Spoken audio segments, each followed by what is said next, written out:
Pusuan ng Totoo, Election 2019. Ako nga pala po si Lester Abunyo ng Las Piñas, isang Pilipino at karapatan ko pong bumoto at pusuan ang mga kandidatong tatakbo ngayon 2019.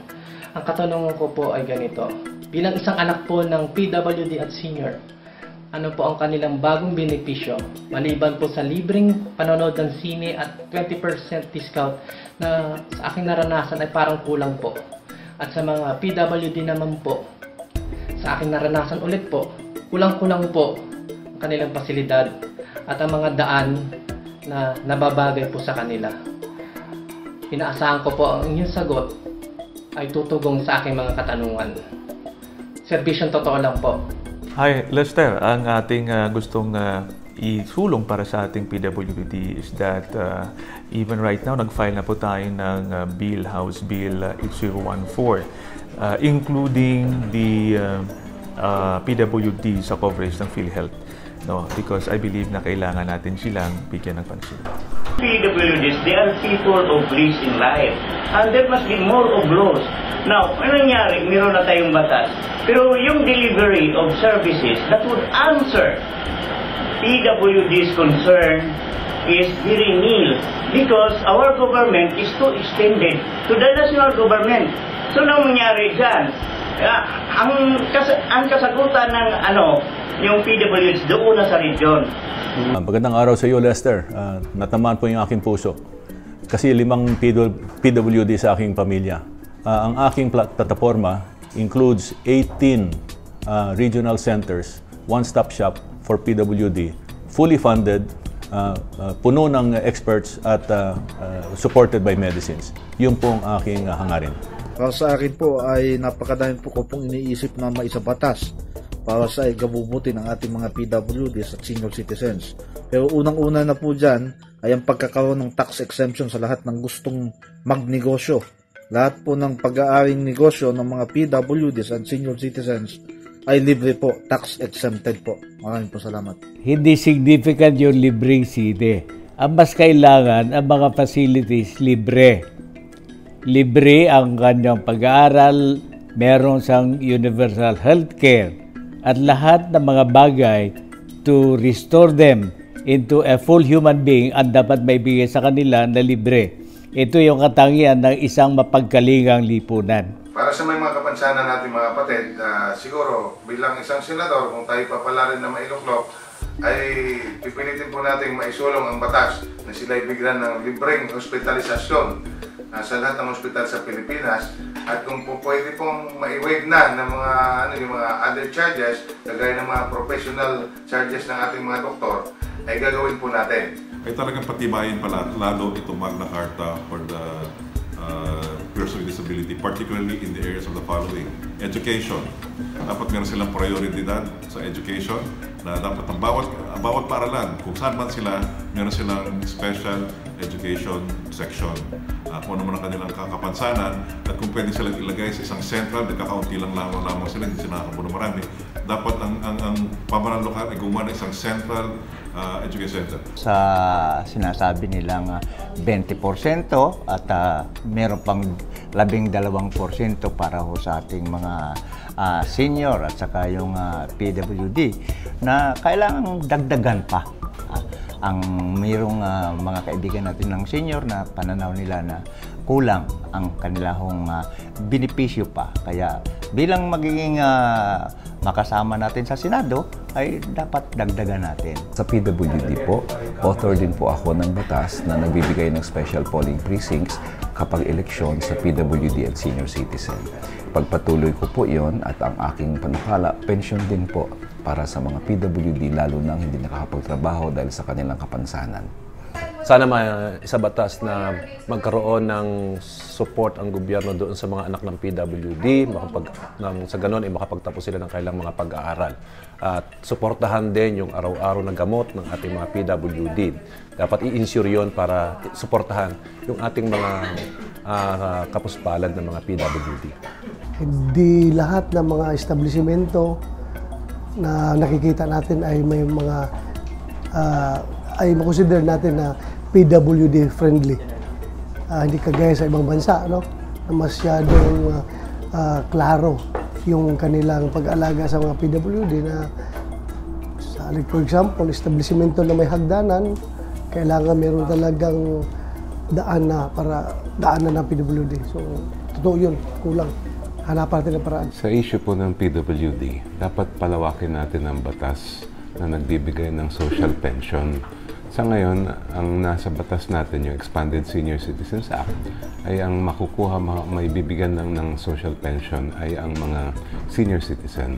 Dapat pati ang mga may PWD ay bigyan na rin po, basta indigent. Ang aking plano sa mga PWDs, actually, nagawa ko na. No? Sa pagsasabatas ng Universal Healthcare Law, ay hindi lang ang PWDs, kasama na natin ang senior citizens, kasama rin natin ang indigents or puros to poor, ay lahat ngayon ay covered na ng National Health Insurance. Kaya kung ano pong benepisyo, anumang ayuda, anumang assistance, ang pwedeng maibigay sa mga regular member ay inyo na rin makukuha. So ito po ay game changer, lalo na sa PWDs. Person with disabilities must be properly trained sa mga skills training because it doesn't necessarily mean na isa kang PWD nasa bahay ka na lang. You can do many trainings para ikaw ay mabuhay sa iyong community. Kailangan din na magkapamilya ka, kailangan din na ma-secure mo ang family mo in the future. So I think it's better talaga na skillful din ang mga PWDs. Ako po si Elmer Francisco na tumatakbong senador. Ako po ay taga Las Piñas din, pareho tayo. Ang nanay ko ay senior citizen din at naka-wheelchair, so PWD din. Kami po ay gumagawa ng jeep simula parang 1947. So ang ginawa natin ay yung jeep natin ay merong PWD access. Dahil naniniwala po tayo na kapag accessible sa PWD ay accessible sa lahat. Hindi lamang dapat ilimit ang mga benepisyo ng PWD sa mga discount at mga libreng sine. Dapat ay bigyan sila ng pagkakataon na mabuhay ng normal na kagaya ng pag-require, magkaroon dapat ng bill na i-require yung mga companies na kung may mga positions na pwede silang maibigay na magtrabaho ang PWD. Maraming pwedeng gawin dyan, no? Kagaya ng clerk, mga filing clerk, no? Mga reception na pwede nilang maibigay na trabaho. Doon sa draft Federal Constitution, nilagay natin doon yung guarantee ng equal opportunity, equal employment. So kung ikaw man na may kapansanan, hindi ka pwedeng tanggihan ng isang employer para magtrabaho. So yan ang isang mahalaga sa mga PWD natin, mabigyan ng parehas na karapatan na makapagtrabaho sa anumang larangan. Kasi meron naman silang kakayahan. Hi po, si Gutok po ay naniniwala ang senior citizens ay isang prioridad not just by national government but by local government. Automatic allocation po dapat ang programming natin sa senior citizens. Their funding should be insured. Sila po dapat ang kinukuhanan natin ng napakalaking source of repository of information and history. Kailangan po natin i-preserve ang knowledge nila. Kailangan po may representasyon sila sa ating DepEd or CHED at mismo sa local government unit. Pagtatayo ng mga Disability Affairs Office para masigurado may mga opisinang nakakatutok sa ating mga PWDs. Pangalawa, sa tingin ko kailangan natin magkaroon ng national registration para malaman natin kung gaano sila karami at kung saan sila. Ito po ay patungo sa ating proposal na automatic ma-include sa 4Ps na program ng ating pamahalaan ang ating mga PWD. Ang mga PWDs dapat madagdagan ng kanilang mga diskwento depende sa extent ng kanilang disabilities. Kasi iba't iba naman ang disability ng mga tao kaya dapat ang pag-aralan natin ano ba yung mas mabigat na disability ng isang PWD para malaman natin na talagang yan ay dapat na ma-apply sa inyo. Tsaka isa pa yung pang-iinsulto sa mga PWDs.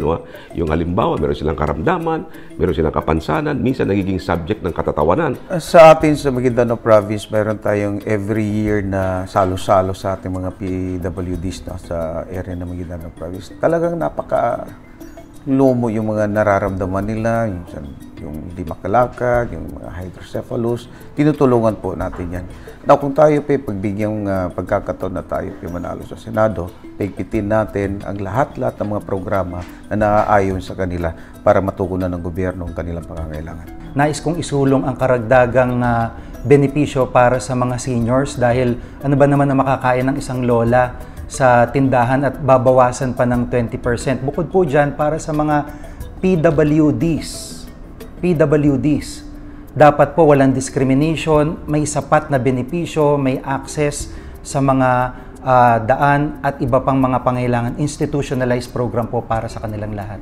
Pinangangambahan namin na talagang Universal Healthcare Act kukulangin, kakapusin sa budget. Sana madagdagan ang gastos para sa ating outpatient, lalong-lalo na yung mga nagte-therapy. Alam ko ang laki ng hirap at gastos dyan. Kailangan bigyan ng pansin. Sa amin sa Ilocos Norte, binibigyan namin ng ehersisyo ang aming mga empleyado na pilitin nila na naka-wheelchair, subukan nila kung gaano kahirap umikot sa buong bayan. Batas tayo na 1% ng ating mga empleyado sa gobyerno ay dapat PWD. So, probably ay pwede natin maitaas yan. At yung mga private companies na bigyan natin ng tax exemption o anumang incentive na makapag-intay sa kanila na mag-employ ng mga PWD. At yung mga facilities ay dapat improve din nila sa kanilang mga kumpanya.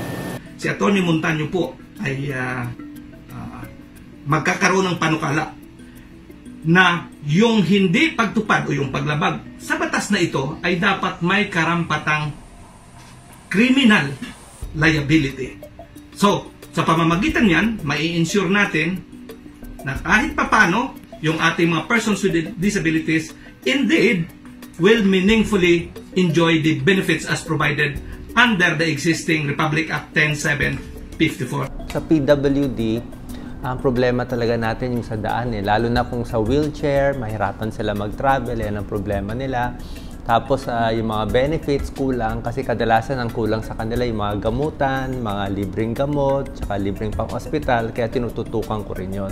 Pagdating naman sa mga PWD at chronic illness, marami din ibang sakit sana maisali tulad ng dialysis at iba pa para at least mas maraming tao matutulungan ng dito sa PWD na batas. Para po sa mga senior citizen, siguro po ay dapat may libreng internet para nang sa ganun ay malibang ang mga senior citizen. Sa PWDs naman po, kailangan magkaroon ng dagdag na kita para sa mga PWDs. Ang mundo kasi, ginawa ito para sa taong kompleto ang kanyang mga limbs, ang kanyang mga kilos. So talagang agrabyado o lugi ang mga PWD. Kaya dapat meron tayong affirmative action in favor of PWDs. So nabanggit mo yung discount. Kung hindi kaya yung 20%, konti, dagdagan. Okay? And then, ang importante kasi, mahanapan ng how to equalize, bigyan ng trabaho, at saka sa education mismo, dapat accessible ang classroom. Magandang hapon po, Lester. Ang isa sa mga kasagutan sa tinatanong mo tungkol sa PWD, kailangan i-amend natin ang National Building Code para ma-ensure na yung mga rights ng ating mga PWD ay kasama sa sinusulat po sa ating National Building Code. Importante po yan para maging friendly and accessible ang lahat ng mga gusali dito sa ating bansa. Isiguraduhin natin yung may mga prangkisa, lalo dito sa Metro Manila, ay magkaroon ng access yung ating mga PWDs. Meron dapat na sariling pintuan kung paano sila makakasakay sa mga bus, sa mga public transport, gaya ng MRT, LRT.